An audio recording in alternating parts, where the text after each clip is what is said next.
अस्सलाम वालेकुम दोस्तों, क्या हाल है आप सबका? ठीक ठाक है तो जनाब, वेलकम करता हूँ आपको अपने यूट्यूब चैनल इरफान हैदर में। आज का हमारा जो टॉपिक होगा वो होगा बिजनेस मैथमेटिक्स एंड स्टैटिस्टिक्स। उस बुक के अंदर से हमने स्टैट का पोर्शन चूज़ किया है, जिसके आज हम देखेंगे इंपॉर्टेंट डेफिनेशंस क्या हैं जिनके एमसीक्यूज बन सकते हैं। इसके साथ ही आपको ये भी बता दूं कि हमारी ये वीडियो सीरीज़ जो है असिस्टेंट डायरेक्टर अकाउंट्स का जो पेपर होना है पीपीएससी ने कंडक्ट करना है, उसके सिलसिले में है। हमने जो अपना स्टार्ट लिया था वो बिज़नेस लॉ के सब्जेक्ट से लिया था, और बिज़नेस लॉ के सब्जेक्ट में हमने तकरीबन उसमें 8 लेक्चर हमने रिकॉर्ड कर लिए हैं। इसमें डिफरेंट टॉपिक्स हैं, जिसमें कॉन्ट्रैक्ट की डेफिनेशन है, एसेंशियल्स ऑफ कॉन्ट्रैक्ट देखे हमने, ऑफर क्या होती है, एक्सेप्टेंस क्या होती है, कंसिडरेशन क्या है, कोजाई कॉन्ट्रैक्ट क्या है, या उसके अलावा डिफरेंट कॉन्ट्रैक्ट्स हैं उनकी हमने डेफिनेशन देखी है। तो मेरे ख्याल से लोग जो है ना, बच्चे बोर हो रहे थे कि सर एक ही टॉपिक बार बार आ रहा है, तो आप थोड़ा सा टॉपिक चेंज करें ताकि इंटरेस्ट डेवलप हो। तो उस चीज़ को मद्देनज़र रखते हुए मैंने जो है ना बिजनेस स्टैट का जो है ना टॉपिक सेलेक्ट किया है। उसमें से हमने कुछ इंपॉर्टेंट टर्म्स निकाली हैं, आज हम उन्हें देखेंगे। सबसे पहली टर्म आ रही है जी, वेरिएबल क्या होता है।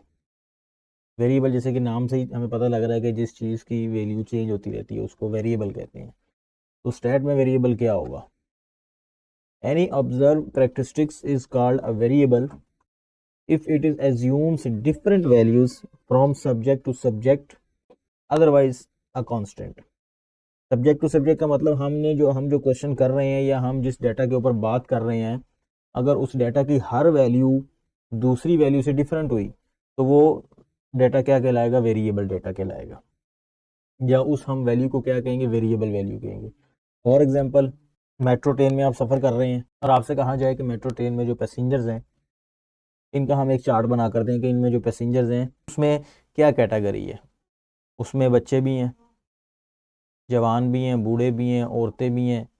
ये सारे क्या हैं? ये वेरिएबल्स हैं। मतलब पैसेंजर क्या हो गया? एक वेरिएबल हो गया।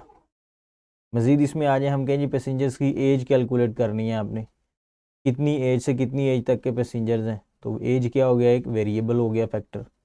कि जी हर एक की एज जो है मुख्तलिफ होगी, सेम भी आएगी लेकिन डिफरेंट होगी, मोस्टली चांसेस डिफरेंट होने के। तो ये क्या हुआ? एक वेरिएबल हुआ। ऐसी क्वांटिटी कि जो एक से दूसरे को डिफर करे या डिफरेंट वैल्यू हो, उसको क्या कहते हैं? वेरिएबल कहते हैं। यहाँ पे एग्जांपल क्या है? Height of a B Com students, number of plants पर प्लॉट। हर प्लॉट में नंबर ऑफ प्लांट्स डिफरेंट हो सकते हैं। बी कॉम स्टूडेंट्स की या किसी भी स्टूडेंट्स की जो है ना हाइट्स क्या हो सकती है? डिफरेंट हो सकती है। तो ये क्या हो गया? एक वेरिएबल हो गया। आगे कह रहा है टाइप्स ऑफ वेरिएबल्स कौन कौन से हैं। उसमें सबसे पहले आ रहा है क्वांटिटेटिव वेरिएबल। क्वांटिटेटिव वेरिएबल वो वेरिएबल को कहते हैं जो क्वांटिटी से रिलेट करता है या जो किसी चीज़ की क्वांटिटी को शो करता है, उसको क्वांटिटेटिव वेरिएबल कहा जाता है। एक होता है क्वालिटेटिव वेरिएबल, जो किसी वेरिएबल की क्वालिटी से रिलेट कर रहा होता है, उसकी खसूसियत जिसको हम छू नहीं सकते हैं, महसूस कर सकते हैं, वो उसकी क्या कहलाती है? क्वालिटी होती है। जबकि क्वांटिटी वो उसका नंबर होता है। क्वांटिटेटिव वेरिएबल जिसको हम काउंट कर सकते हैं वो उसका क्या है? क्वांटिटेटिव वेरिएबल होगा। A variable is called quantitative variable if it assumes only numerals, कि जिसमें सिर्फ नंबर्स आ सके, काउंटिंग आ सके, वो वेरिएबल कौन सा कहलाता है? Variable quantitative variable. For example, number of children in different families in a locality, age of persons, ये भी नंबर में होगा कि इसकी इतनी एज है, इसकी इतनी एज है, डिफरेंट नंबर्स में ही होगी। तो टाइम टू रीच ऑफिस, अगर हम एक महीने का टाइम ले लेते हैं, एक महीने में ऑफिस पहुंचने का टाइम क्या है, तो वो टाइम भी क्या है? एक नंबर की फॉर्म में होगा, तो वो क्या होगा? आपका quantitative variable. Then qualitative variable, ये कैटेगोरिकल वेरिएबल, जैसे कि पहले मैंने आपको बता दिया, जो किसी की कैरेक्टरिस्टिक से रिलेटेड हो। A variable that show existence और non existence of any characteristics in non numeral is called qualitative variable. For example क्या है? किसी का सेक्स, मतलब वो मेल है या फीमेल है। मतलब जनरल नॉलेज, किसी का जनरल नॉलेज पुअर है, किसी का स्ट्रॉन्ग है, किसी का मॉडरेट है, नॉर्मल है। तो ये एक ऐसी कैरेक्टरिस्टिक्स है कि जो हम छू नहीं सकते, सिर्फ महसूस कर सकते हैं, ना कि नंबर में नहीं बता सकते किसी को कि इसका जो जनरल नॉलेज है वो 10 है, इसका 9 है, इसका 8 है, इसका 7 है। वो क्वेश्चन एक सोल्यूशन कर देना वो एक अलग चीज़ है, लेकिन किसी के जनरल नॉलेज को आप नंबर में जो है ना पैमाइश नहीं कर सकते। देन उसके बाद आ रहा है डिस्क्रिट वेरिएबल। अब ये जो क्वांटिटेटिव वेरिएबल है इसको फर्दर दो वैल्यूज़ में और फर्दर डिवाइड कर दिया गया है। ये दोनों होंगे क्वांटिटेटिव वेरिएबल ही, लेकिन क्वांटिटेटिव वेरिएबल में दो कैटेगरीज आ जाती हैं, एक होता है डिस्क्रिट वेरिएबल और एक होता है continuous variable. A variable which assumes only finite number.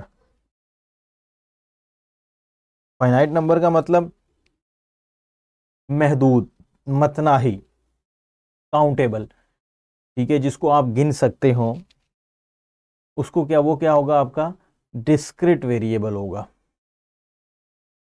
फिर वही एग्जांपल, आप ट्रेन में अगर सफ़र कर रहे हैं तो आपसे कहा जाए कि इसमें आपने हमें सब कैटेगरीज जो है ना वो उनकी आपने हमें तादाद बतानी है कि मेल कितने हैं, फीमेल कितने हैं, बच्चे कितने हैं, यंगस्टर्स कितने हैं, उन सब की क्लासेस की आपने हमें तादाद बतानी है। तो ये आपका क्या कहलाएगा डिस्क्रीट वेरिएबल होगा। उसमें ये नहीं होगा कि आप कहें जी उसमें बच्चे जो थे वो 4.5 बच्चे थे और जो आदमी थे वो 2.25 आदमी थे।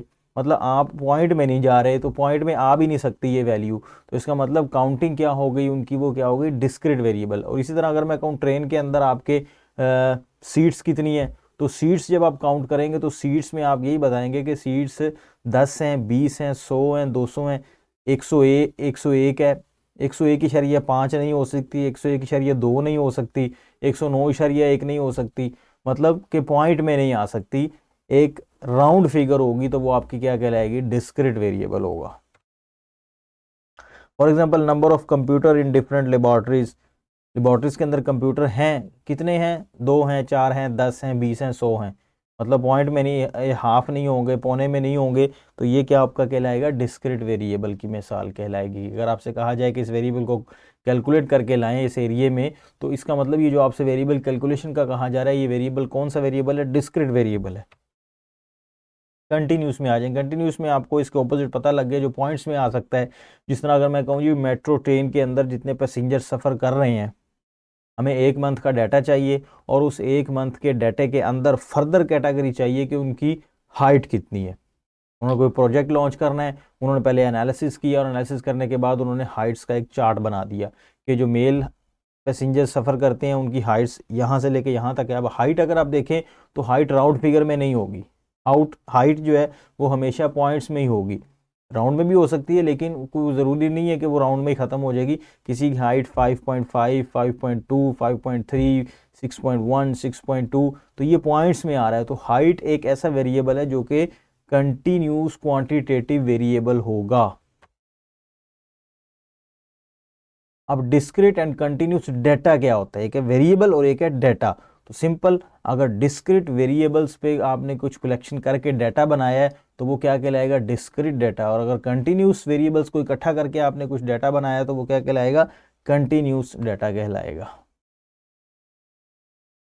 अब ये तो था हमने वेरिएबल्स के बारे में देख लिया। अब स्टैट्स की जो बेसिक टर्म्स हैं, जो छोटी छोटी इंपॉर्टेंट डेफिनेशंस हैं, वो भी हम इसके साथ ही कवर कर लेते हैं। सबसे पहले पॉपुलेशन क्या आती है। पॉपुलेशन मतलब आप अंडर कंसिडरेशन जिसके ऊपर आप बात करना चाह रहे हैं वो सारी चीज़ आपकी क्या कहलाएगी पॉपुलेशन कहलाएगी।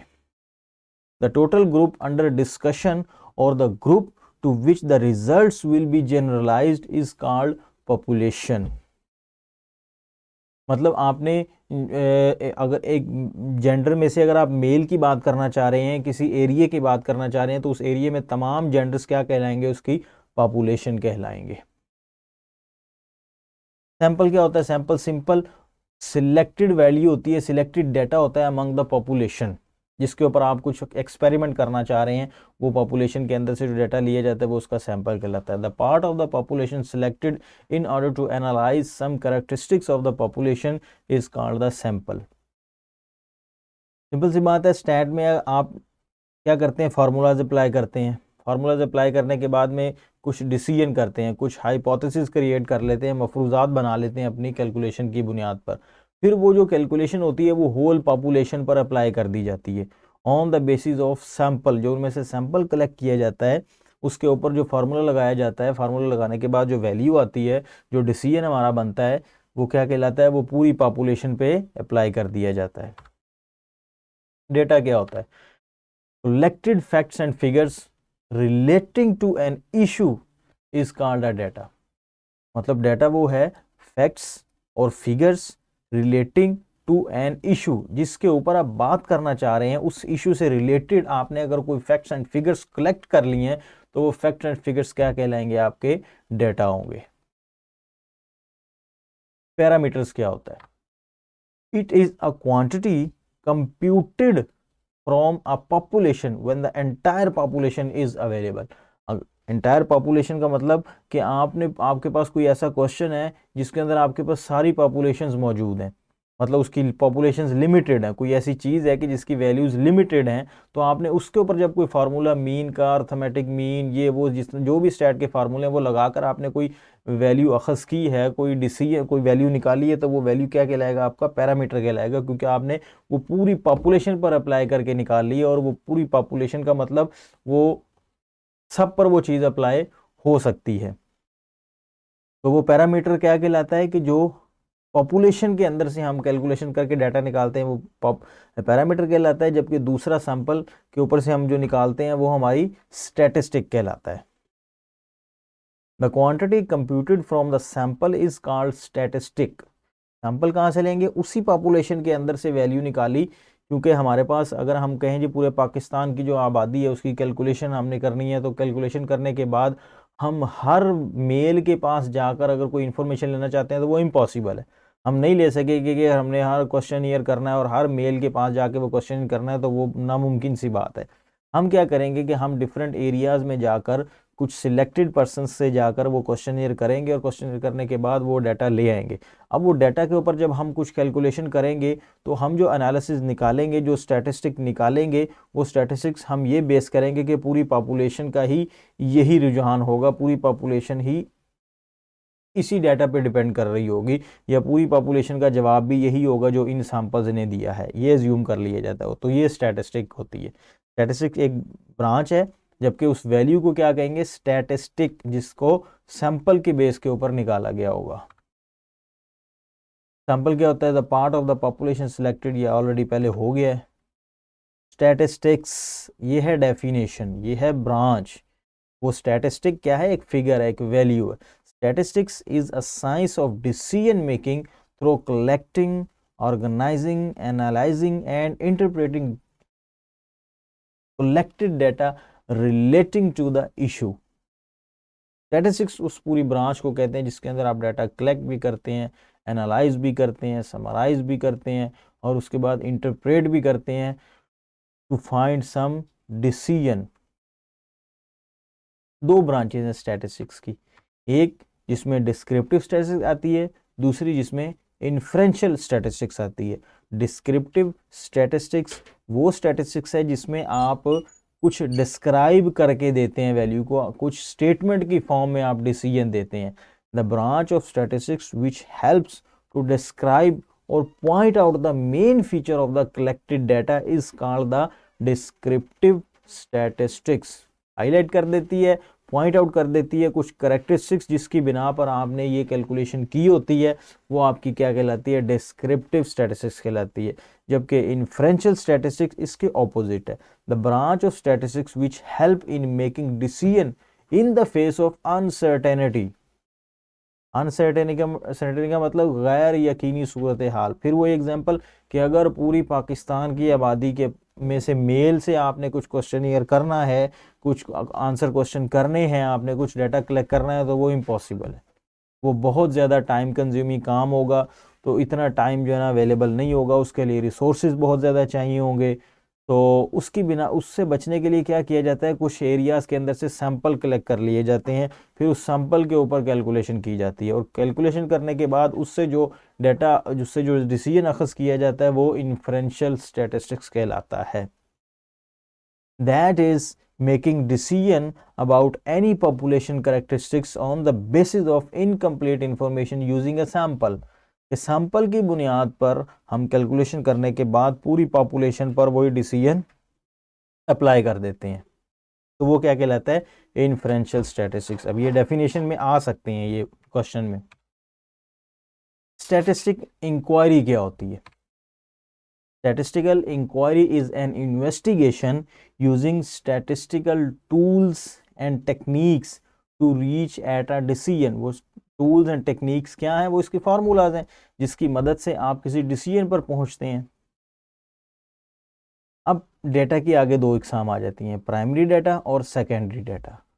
प्राइमरी डाटा क्या कहलाता है? By primary data we mean that raw data that have just been collected from the prime source and has not been gone any kind of statistical treatment like sorting and tabulation। Primary data वो जो आपने खुद collect किया हो या fresh data आपने collect किया हो उस पॉपुलेशन के मुतालिक जिस पर आप कुछ स्टैटिस्टिकल्स अप्लाई करना चाह रहे हैं, वो आपका प्राइमरी डाटा होगा। मतलब जिस पर कोई भी अभी तक एप्लीकेशंस अप्लाई ना की जा चुकी हों। जबकि सेकेंडरी डाटा वो होगा, बाय सेकेंडरी डाटा वो mean that the data that we have already been collected, जिसमें आपने ऑलरेडी डाटा कलेक्ट किया गया हो, आपने या किसी और फर्म ने या किसी और रिलेटेड ऑर्गेनाइजेशन ने वो डाटा पहले से ही कलेक्ट कर लिया हो, by someone else may be sorted, या उसको सॉर्ट भी किया जा चुका हो, टेबुलेट की फॉर्म में भी बनाया जा चुका हो, and has undergone a statistical treatment, और वो किसी स्टैटिस्टिकल ट्रीटमेंट से भी गुजर चुका हो, तो वो कहलाता है सेकेंडरी डाटा। जिस तरह ये different form world trade centre या IMF, ये जो जितने ये रिसर्चर्स होते हैं, ये क्या कहते हैं, डाटा कलेक्ट करने के बाद कुछ इन्फॉर्मेशन शाया करते हैं, ठीक है। वो इन्फॉर्मेशन शाया करने के पीछे पूरा एक डाटा बैंक होता है, वो डाटा बैंक क्या कहलाता है, आपका सेकेंडरी डाटा कहलाता है, क्योंकि वो ऑलरेडी डाटा कलेक्ट होके उसके ऊपर कुछ इन्फ्रेंशियल्स कुछ स्टैटिस्टिक्स अप्लाई करने के बाद इंफॉर्मेशन उससे अखज़ की जा चुकी है, तो वो क्या कहलाएगा, आपका सेकेंडरी डाटा कहलाएगा। अब इनके कुछ मेथड्स हैं, ये भी MCQs में आ सकता है कि ये मेथड बताएं प्राइमरी डाटा कलेक्शन का है या सेकेंडरी डाटा कलेक्शन का है। तो जो प्राइमरी डाटा कलेक्शंस के मेथड हैं उसमें आप पर्सनल इन्वेस्टिगेशन कर सकते हैं, खुद से जाकर आप इंफॉर्मेशन ले सकते हैं, या उसके अलावा थ्रू इन्वेस्टिगेटर्स जो प्रोफेशनल लोग होते हैं डाटा कलेक्ट करने के इन्वेस्टिगेटर, उनके आप ये वर्क दे सकते हैं कि आप उनसे कॉन्ट्रैक्ट कर सकते हैं कि हमें ये डाटा कलेक्ट कर दिए जाए, या थ्रू मेल आप अपने जो है ना कंटेंट है उनको डायरेक्ट मेल कर सकते हैं, मेल के ज़रिए उनसे फीडबैक ले सकते हैं, उससे भी आपको डाटा हासिल हो सकता है। थ्रू लोकल सोर्सेज, जो लोकल सोर्सेज या आप वो जहाँ पर वो लोग फीडबैक दे रहे होते हैं आप उनसे फीडबैक ले लेते हैं, थर्ड पार्टी बीच में इन्वॉल्व हो जाती है, या थ्रू टेलीफोन आप डायरेक्ट फ़ोन कॉल करके अपना फीडबैक ले सकते हैं जिससे आप डाटा कलेक्ट कर सकते हैं, या थ्रू इंटरनेट आप पब्लिसिटी कर सकते हैं, पब्लिसिटी में लोग आपको फीडबैक देंगे तो उस फीडबैक के ज़रिए भी आपको एक डाटा डायरेक्ट हासिल हो जाएगा जो कि प्राइमरी सोर्स ऑफ डाटा होगा। देन उसके बाद आ रहा है secondary source of data. Secondary sources data, जैसे कि ऑलरेडी बात हो गई कि किसी भी ऑर्गेनाइजेशन ने अगर ऑलरेडी डाटा कलेक्ट करके उसके ऊपर कुछ फंक्शंस परफॉर्म कर दिए हुए हैं, कुछ फार्मूलाज अप्लाई कर दिए हैं, तो वो डाटा क्या कहलाएगा, आपका सेकेंडरी डाटा होगा। पब्लिश्ड सोर्स जो कि ऑर्गेनाइजेशन है, या अनपब्लिश सोर्स, या अगर उन्होंने पब्लिश नहीं भी किया वैसे क्लिक करके उन्होंने रख लिया हुआ है ताकि हमसे अगर कोई मांगे, कोई हमें परचेज करना चाहे तो हम उससे पेमेंट के ज़रिए हमसे डाटा उनको प्रोवाइड कर सकेंगे, तो वो क्या अनपब्लिश डाटा होगा।